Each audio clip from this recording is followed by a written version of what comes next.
Assalamualaikum warahmatullahi wabarakatuh.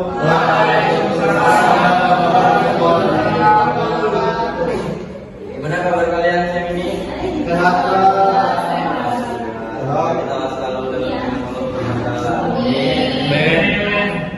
Baik, untuk mempersingkat waktu kita langsung saja ke materi kita pada minggu ini. Sebelumnya sudah ada yang tahu belum kerajaan Islam pertama yang ada di Indonesia? Belum. Kerajaan pertama Islam di Indonesia itu adalah Samudra Pasai. Ya, Pak. Mana dulu matanya? Di mana tuh, Pak? Samudra Pasai. Kerajaan Samudra Pasai itu letaknya ada di Malaka. Aceh. Di sekitar Loksmawe,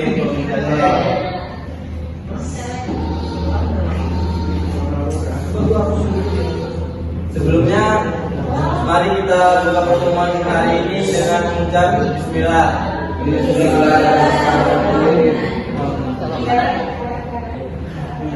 Kerajaan pertama Islam Indonesia adalah Kerajaan Samudra Pasai.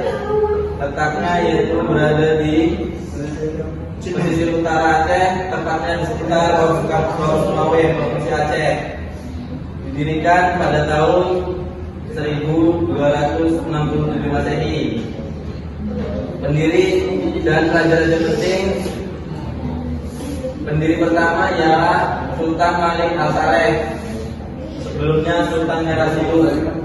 Penerusnya Sultan Malik Al-Jahir, anaknya. Para raja dikenal sebagai tokoh yang mendorong penyebaran Islam dan membangun hubungan dagang luar negeri. Perannya sangat strategis. Yang pertama, terletak di jalur perdagangan penting Selat Malaka. Yang kedua, menjadi pusat perdagangan internasional antara Arab, India, Cina, dan Nusantara. Yang ketiga, banyak pedagang muslim sudah dan menyebarkan agama Islam di Samudra Pasai. Peran utama penyebaran Islam, yakni ulama dari Arab dan Persia datang untuk berdakwah. Islam menyebar di wilayah Sumatera, Jawa, hingga Kalimantan dan Sulawesi. Ekonomi dan mata uang, ekonominya kuat berkat perdagangan lada, emas, dan rempah-rempah. Peninggalannya batu nisan Sultan Malik Al-Saleh yang bertuliskan huruf Arab. Dirham emas sebagai bukti aktivitas ekonomi. Catatan perjalanan Ibnu Battuta, penjelajah muslim dari Maroko.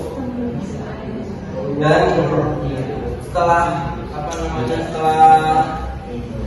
kejayaan Samudra Pasai, muncullah kemunduran, melemahnya akibat serangan dari kerajaan Majapahit dan konflik internal.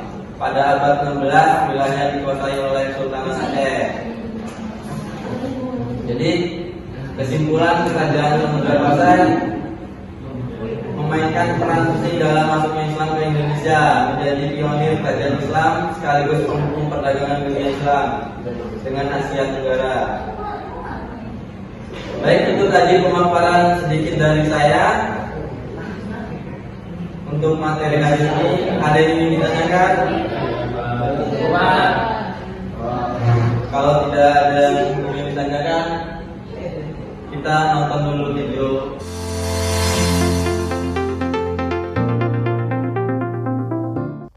Sejarah Kerajaan Samudra Pasai. Kerajaan Samudra Pasai merupakan salah satu kerajaan Islam paling awal yang berdiri di Indonesia.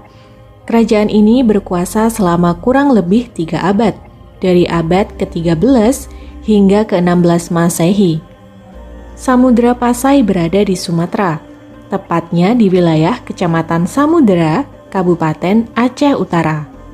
Karena lokasinya yang strategis di pinggir Selat Malaka, kerajaan ini kerap disinggahi kapal-kapal dari kerajaan luar.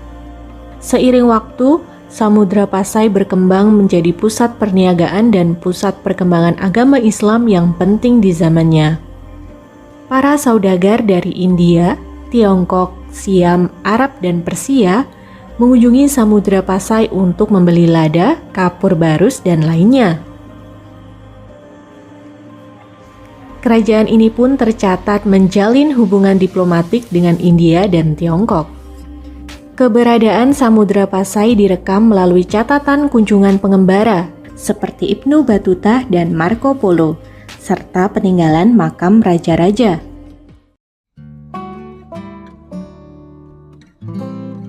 Kejatuhan Kerajaan Sriwijaya membuka jalan bagi perkembangan Kerajaan Samudra Pasai.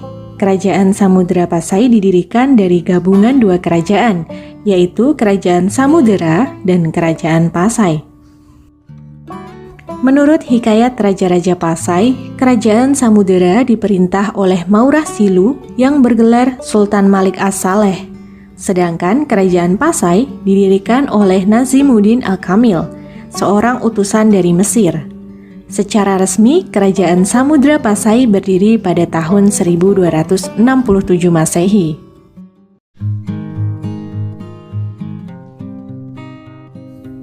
Pada masa kekuasaan Sultan Malik As-Saleh sebagai raja pertama, Kerajaan Samudra Pasai berkembang menjadi pusat pendidikan dan penyebaran agama Islam.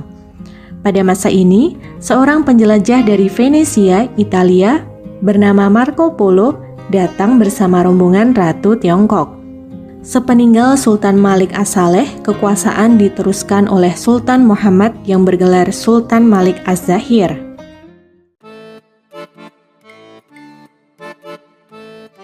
Pengganti dari Sultan Muhammad adalah Sultan Ahmad yang bergelar Sultan Mahmud Malik Az-Zahir. Di bawah kekuasaannya, Samudra Pasai berkembang pesat dan mencapai puncak kejayaan. Samudra Pasai menjalin hubungan dengan kerajaan-kerajaan Islam di India maupun Arab. Dalam hal ekonomi, Samudra Pasai berhasil mengambil alih pengaruh Kerajaan Sriwijaya di Selat Malaka sebagai pusat perdagangan internasional. Komoditas yang diekspor saat itu adalah lada, kapur barus, dan sutra. Kerajaan ini juga mengeluarkan mata uang emas bernama dirham sebagai alat pembayaran.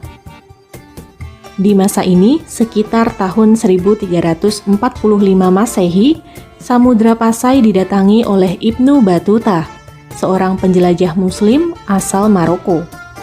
Dalam catatannya, penguasa Samudra Pasai pada waktu itu digambarkan sebagai raja yang alim dalam ilmu agama dan murah hati.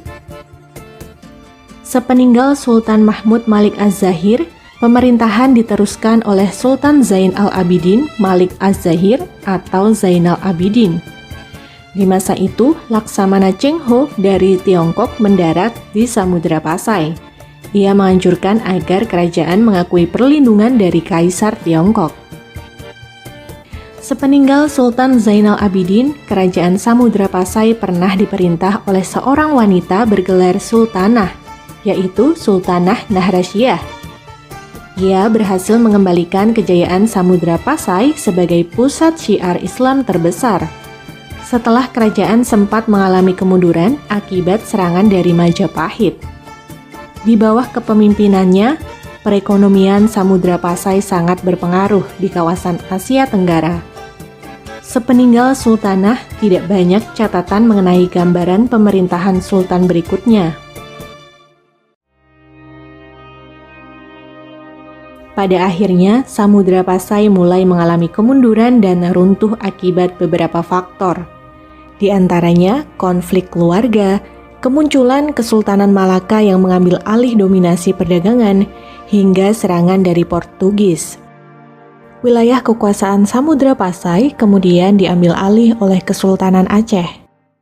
Kerajaan Samudra Pasai memiliki peninggalan bersejarah, yaitu makam Sultan Sultanah Pasai bercorak Islam, khas Gujarat, uang koin emas dan perak, pecahan keramik Cina, hingga lonceng Cakradonya pemberian Kekaisaran Tiongkok. Selain peninggalan dalam bentuk fisik, Kerajaan Samudra Pasai juga memberikan pengaruh besar terhadap perkembangan Islam dan budaya Melayu di Nusantara. Banyak ulama-ulama besar yang berasal dari atau belajar di Pasai, seperti Hamzah Fansuri, Syamsuddin Al-Sumatrani, dan Nuruddin Al-Raniri. Selain itu, bahasa Melayu Pasai juga menjadi salah satu bahasa sastra tertua di Nusantara. Bahasa ini kemudian berkembang menjadi bahasa yang digunakan para pedagang di area yang kini menjadi Indonesia dan Malaysia. Wah, menarik sekali sejarahnya ya teman kece. Sekarang kita coba jawab pertanyaan berikut yuk. Pertanyaan pertama, saat kunjungannya ke Samudra Pasai, Ibnu Battuta mengambil kesimpulan mengenai perkembangan pendidikan di kerajaan tersebut, yaitu pertanyaan kedua, Nazimuddin Al-Kamil mendirikan sebuah kerajaan Islam bernama Kerajaan Pasai. Adapun tujuan utama didirikannya kerajaan tersebut adalah pertanyaan ketiga, kondisi masyarakat Samudra Pasai dapat diketahui melalui catatan perjalanan dari... Oke, kalau kamu menyimak dengan baik, pasti bisa jawab ketiga pertanyaannya. Tulis jawabanmu di kolom komentar ya. Buat yang mau tahu jawaban dan pembahasan lengkapnya, bisa cek latihan soal sejarah topik kedatangan Islam di Indonesia, tentunya di kejarcita.id. Ayo, download aplikasi Kejar Cita di Play Store sekarang juga. Kejar Cita, kejar ilmu, raih cita. Dari Kerajaan Samudra Pasai. Tahu nggak Bapak kasih video ini buat apa? Kenapa Pak? Jadi video ini mengulas kembali tadi yang sudah saya jelaskan. Nah, nanti Bapak minta tolong sama kalian untuk meresum sedikit. Nanti tugasnya dikumpul Ya. dan minggu depan bisa kalian cek langsung disiapkan. Baik, kita sudahi saja pertemuan pada minggu ini. Semoga kita bisa mudah-mudahan diberikan kesehatan untuk pertemuan minggu depan. Amin.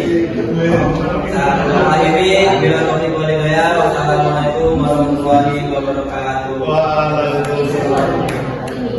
Wabarakatuh. Ore, balik.